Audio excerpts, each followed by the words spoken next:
Dear students, welcome to the class. In continuation of our chapter number 4, today under our various categories of business services, we will discuss about the insurance services. Now, what is insurance? See, insurance is a risk cover. क्या है ये? एक risk cover है from your mishappenings which may be happen in the future. कोई भी ऐसी mishappening जो future में हो सकती है जिससे कि आपको लॉस हो सकता है, उस लॉस को कवर करने के लिए हमारे पास जो आज प्रिवेंटिव मेजर है वो है इंश्योरेंस पॉलिसी.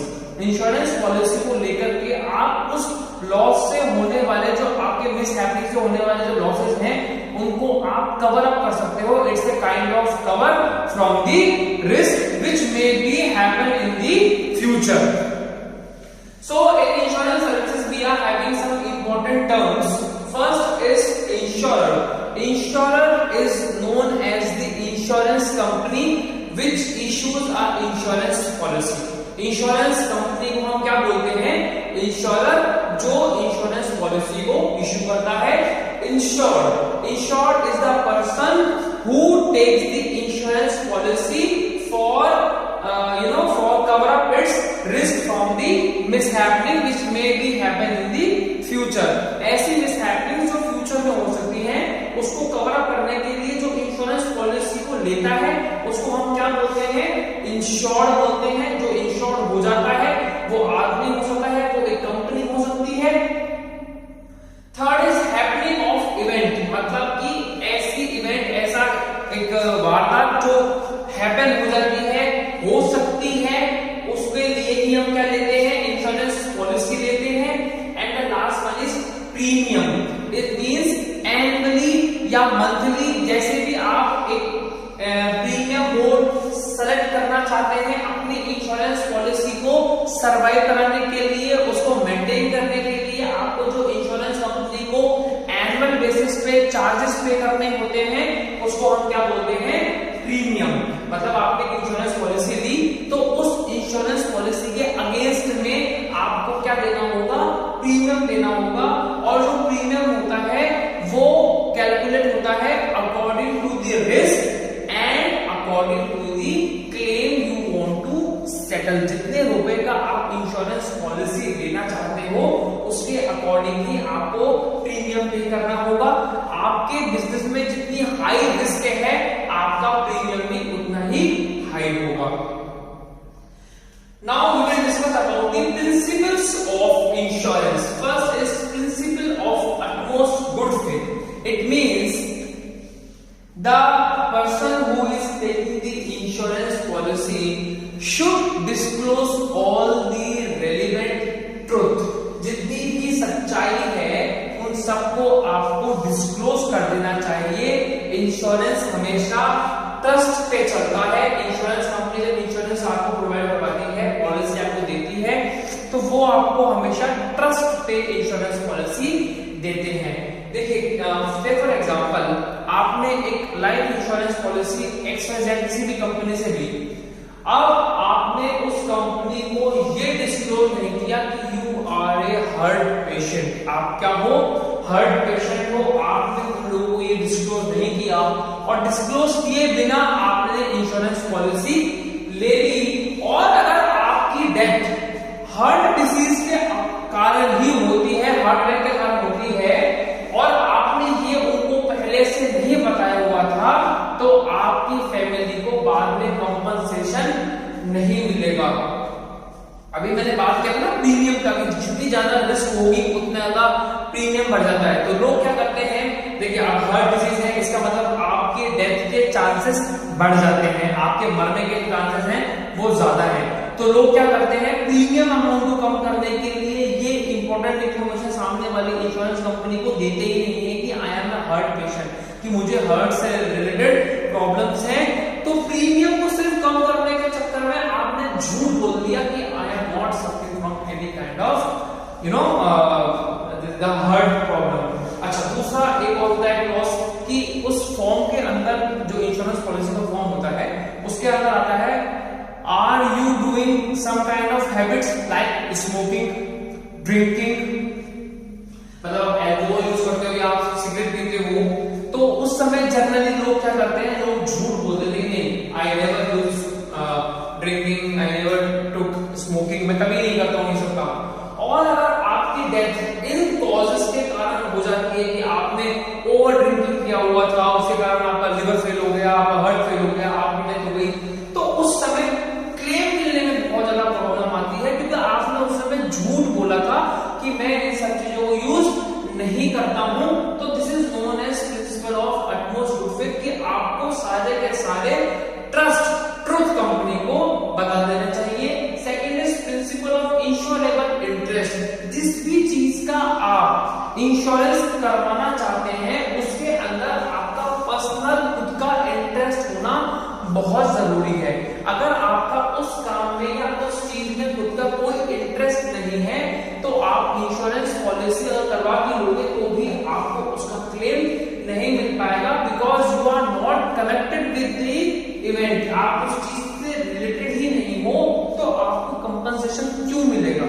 इसके लिए अगर आप किसी चीज का इंश्योरेंस कराना चाहते हो तो you must have insurable interest in that particular thing. उस चीज में आपका कोई पर्सनल इंटरेस्ट होना बहुत जरूरी है। Third is principle of indemnity. It means जो ये इंश्योरेंस पॉलिसी होती है ये कोई प्रॉफिट कमाने का जो है बिजनेस नहीं है बच्चों, not a contract of making profit. आपको क्या लगता है, जैसे फॉर एग्जांपल आपने एक बिल्डिंग है, आपका घर है, उस घर का आपने फायर इंश्योरेंस पॉलिसी ले लिया और आपने ज्यादा दिमाग लगाते हुए उस सेम घर का insurance policy fire insurance policy दो अलग अलग कंपनी से करवा लिया कि साहब मैं तो दो अलग अलग कंपनी में प्रीमियम पे कर दूंगा। क्यों? क्योंकि मैं ज्यादा क्लेम लेना चाहता हूं। अगर इस चीज में आग लग जाएगी, मेरे घर में आग लग जाएगी, तो मैं दोनों कंपनी से क्या ले लूंगा, क्लेम ले लूंगा। ऐसा पॉसिबल नहीं है, because insurance policy is not a contract of making profit. ये कोई प्रॉफिट कमाने का जरिया नहीं है। It's a kind of a way to cover up your risk। आपके रिस्क को, आपके लॉसेस को कवर अप करने का ये एक सिर्फ मीडियम है, ये कोई प्रॉफिट कमाने का कॉन्ट्रैक्ट नहीं है। Then next is principle of contribution. अभी कंट्रीब्यूशन में क्या होगा कि से फॉर एग्जांपल अभी हमने बात की थी कि आपने दो कंपनी से, कंपनी ए कंपनी बी से एक सेम घर का 10 लाख रुपीस का आपने क्या करवा लिया, इंश्योरेंस पॉलिसी करवा लिया। अब आपको क्या लगेगा, साहब मेरे घर की तो फायर हो जाती है, आग लग जाती है, तो मुझे कितने रुपीस मिलेंगे, 20 लाख मिलेंगे। नहीं, इंश्योरेंस कंपनी के पास पूरा ट्रैक होता है कि आपने किस किस कंपनी से किस किस चीज का इंश्योरेंस कराया हुआ है। तो वो लोग क्या करते हैं, जब वो देखते हैं कि हाँ ठीक है साहब आपके घर में आग लग गई, फसल लग गई, तो आपके घर में टोटल लॉस कितने रुपीस का हुआ है, 8 लाख रुपए का हुआ है, 8 लाख रुपए का हुआ है। तो अब इंश्योरेंस कंपनी क्या करेगी, ये दोनों मिलकर के आपको आपका क्लेम सेटल करेगी as per the premium you have paid. अगर आपने कंपनी ए में कंपनी बी में दोनों में इक्वल प्रीमियम पे किया और इक्वल अमाउंट का आपने इंश्योरेंस कराया, तो दोनों कंपनी मिलकर के 4 + 4 लाख रुपए दे देंगे आपको। आपके जो रियल लॉस हुआ 8 लाख रुपीस का, उसका कंपनसेशन आपको मिल जाएगा। वो दोनों का कर लेंगे, अपना कंट्रीब्यूशन कर लेंगे कि साहब 8 लाख रुपए नुकसान हुआ है, हम दोनों मिलकर आपको 4-4 लाख रुपए दे देंगे। तो अगर आप ये सोच रहे हो कि मैं कोई प्रॉफिट बुक कर लूंगा, ऐसा पॉसिबल नहीं है। कंपनीज आपको कंट्रीब्यूट, आपस में कंट्रीब्यूशन करके आपके लॉस को कवर अप कर देंगे। से फॉर एग्जांपल अगर आपने किसी कंपनी से एक सेम घर का, एक से 15 लाख रुपए का और एक से आपने 10 लाख रुपए का इंश्योरेंस कराया है, तो वो लोग आपके इस जो आपका जो लॉस हुआ है उसको भी इसी प्रोपोर्शनेट में पे करेंगे। एक कंपनी 5 लाख पे करेगी, एक कंपनी 3 लाख पे करेगी, टोटल कितना हो गया आपका 8 लाख रुपीस। लेकिन आपको आपके रियल लॉस से ज्यादा पैसा नहीं मिलेगा, आपको सिर्फ उतना ही पैसा मिलेगा जितने का आपको एक्चुअलिटी में लॉस हुआ है। Next is principle of subrogation. Subrogation का मतलब ये होता है, से फॉर एग्जांपल आपकी कंपनी के अंदर 30 लाख रुपीस का फाइनल प्रोडक्ट रखा हुआ था,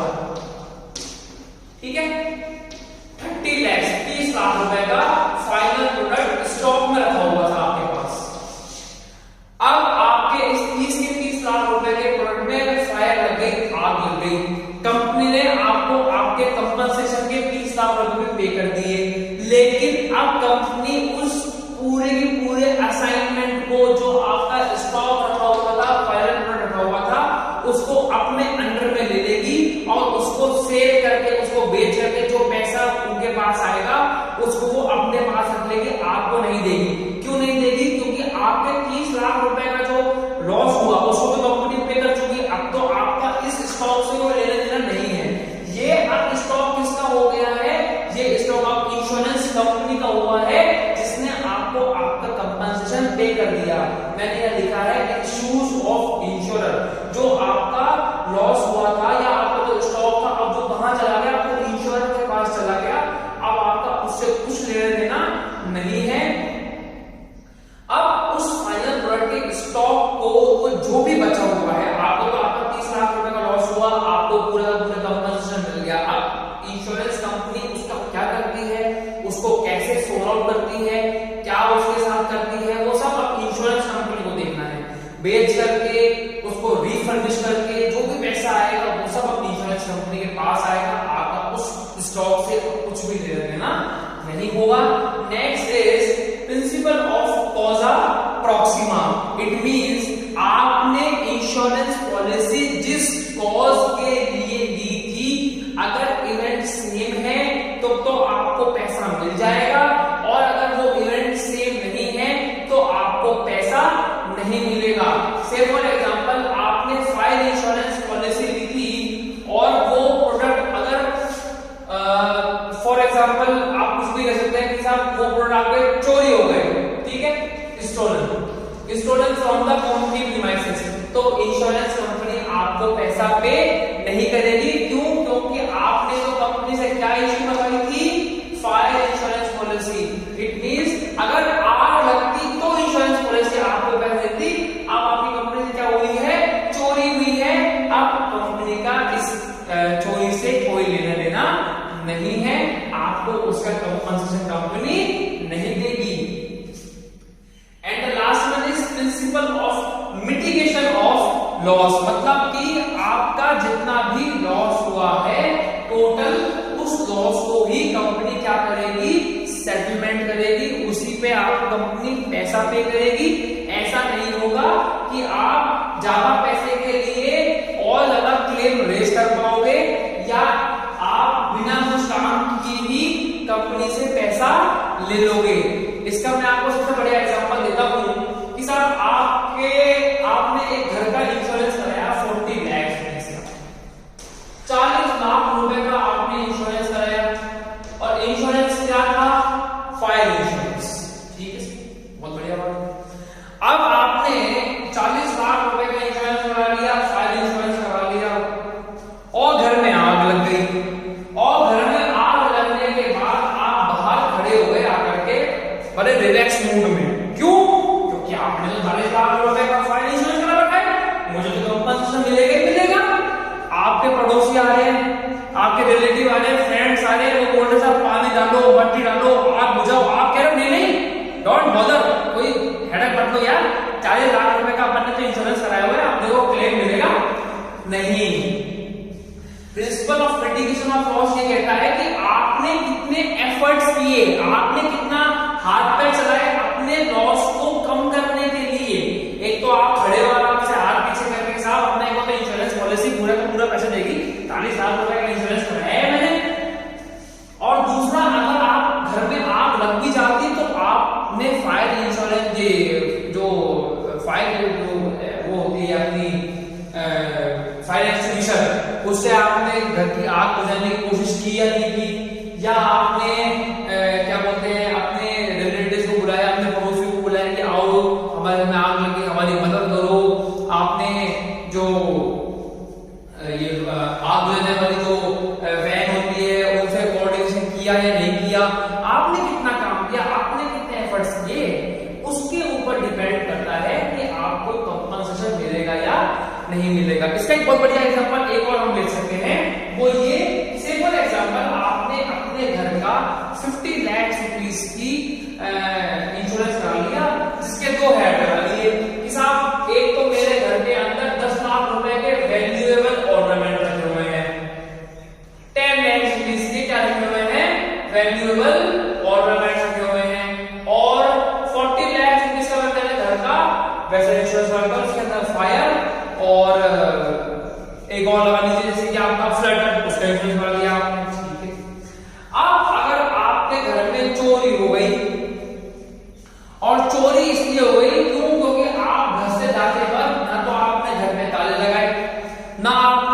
अपने वैल्यूएबल ऑर्नामेंट्स को सेफ्टी से किसी सेफ में रखा, आपने अपने ऑर्नामेंट्स भी खुले छोड़ रखे हैं, घर में ताले लगाए बिना आप चल दिए। क्यों चल दिए? क्योंकि आपको तो कॉन्फिडेंस में आ गए कि सर 10 लाख रुपए का ऑर्नामेंट्स है, कोई दिक्कत वाली बात नहीं है, अपन ने तो इंश्योरेंस पॉलिसी ले रखी है, अपन घर में क्यों चल रहा है? नहीं। क्या आपने प्रॉपर सेफ्टी मेजर्स किए? इसके लिए कंपनी क्या चेक करवाती है? कंपनी चेक करवाती है कि क्या घर के अंदर फोर्स एंट्री हुई या नहीं। कौन सी एंट्री? फोर्स एंट्री, मतलब कि जबरदस्ती घर के अंदर घुसना। क्या चोरों ने चोरी करते वक्त फोर्स एंट्री की या नहीं की? मतलब कि विंडो तोड़ देना, गेट तोड़ देना, गेट का लॉक तोड़ देना, या फिर कुछ और कुछ तोड़ करके घर में एंटर होना, तो वो फोर्स एंट्री में आता है। क्या चोरों ने ऐसा किया? या आप चोरों को इन्विटेशन दे गए थे, साहब मैं तो घर छोड़ के जा रहा हूँ, आ जाना और घर से मेरे वैल्यूएबल ऑर्नामेंट ले जाना। क्यों? क्योंकि मैंने 10 लाख रुपए का इंश्योरेंस किया हुआ है। नहीं, तो भी आपको कंपनी उस समय कंपनसेशन नहीं देगी। तो this is the principle of mitigation of loss, कि आपने कितने एफर्ट्स लगाए। Now we will discuss about the insurance and assurance term. Now what is insurance and assurance? आपको लगेगा साहब इंश्योरेंस और एश्योरेंस जो है वो दोनों सेम ही होते हैं, एक ही चीज के दो अलग अलग नाम है। नहीं, इंश्योरेंस और एश्योरेंस दोनों अलग अलग होते हैं। इंश्योरेंस का मतलब ये होता है आपने जो पॉलिसी ली, अगर उस पॉलिसी की टर्म के अकॉर्डिंग आपके साथ कोई मिस हैपनिंग हुई है तो ही आपको कंपनसेशन मिलेगा, नहीं तो आपका जमा कराया हुआ प्रीमियम आपको वापस नहीं मिलेगा। और वहीं अगर हम बात करते हैं एश्योरेंस की, तो आपको एक पर्टिकुलर अमाउंट, एक पर्टिकुलर टाइम पीरियड की ड्यूरेशन खत्म होने के बाद आपको वापस मिल जाएगा, that is known as assurance. जैसे कि आपने अपनी कंपनी का या आपके घर का या अपने बिजनेस का फायर इंश्योरेंस पॉलिसी लिया। अब फायर इंश्योरेंस पॉलिसी की जो टर्म है वो ये है कि अगर आपको कोई लॉस होता है, वो भी किससे? फायर इंश्योरेंस से, तो फायर इंश्योरेंस कंपनी आपको कंपनसेशन देगी, नहीं तो आपका जमा कराया हुआ प्रीमियम आपको वापस नहीं मिलेगा। तो this is known as insurance paid only on the event of mishappening. कोई दुर्घटना हो गई जिसके लिए आपने इंश्योरेंस पॉलिसी दी थी, तो ही आपको कंपनसेशन मिलेगा, नहीं तो आपको कंपनसेशन नहीं मिलेगा। अब हम लाइफ की अगर बात करते हैं, तो लाइफ इंश्योरेंस में अगर हम बात करें तो एक होती है टर्म इंश्योरेंस। ये टर्म इंश्योरेंस ये होती है कि अगर आपकी डेथ हो जाती है तो ही आपको कंपनसेशन मिलेगा, नहीं तो आपका जमा कराया हुआ प्रीमियम आपको वापस नहीं मिलेगा। और अगर हम बात करें एश्योरेंस की, तो उसमें होता है certain amount is to be paid after the completion of period. मतलब कि अगर आपने एक ऐसी इंश्योरेंस पॉलिसी ली है, लाइफ इंश्योरेंस की या आपने हेल्थ इंश्योरेंस की, कोई भी आपने पॉलिसी ली है जिसका आप रेगुलरली 20,000 रुपीज प्रीमियम पे करते हैं, इस 20,000 प्रीमियम को आपको नेक्स्ट से फॉर एग्जांपल 19 इयर्स तक पे करना है। ठीक है, मतलब कंटिन्यूअसली 19 इयर्स तक आपको क्या पे करना है? 20,000 रुपीज पर ईयर का आपको जो है प्रीमियम पे करना है।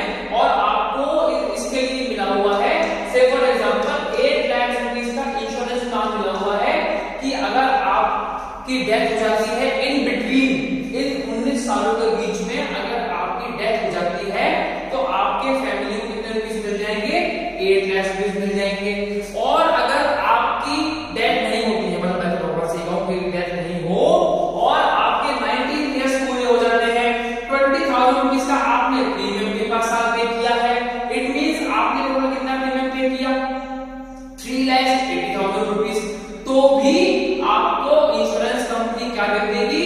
एक हैंडसम अमाउंट वो आपको पे कर देंगे after the completion of the 19 years period. 19 साल कंप्लीट हो जाने के बाद इंश्योरेंस कंपनी आपको एक हैंडसम अमाउंट, जो भी उन्होंने डिसाइड किया हुआ होगा, वो आपको पे कर देंगे। तो this is the basic difference between insurance and assurance. ये दोनों सेम नहीं है, दोनों अलग अलग हैं। इंश्योरेंस में मैं फिर बता रहा हूं आपको, जिस इवेंट के लिए आपने अपने रिस्क को कवर किया था वो होगा तो ही आपको पैसा मिलेगा, लेकिन एश्योरेंस में आपके आपके टर्म के कंप्लीशन के बाद ही आपको पैसा दे दिया जाएगा। This is the concept of insurance and these are the various principles of insurance. Thank you.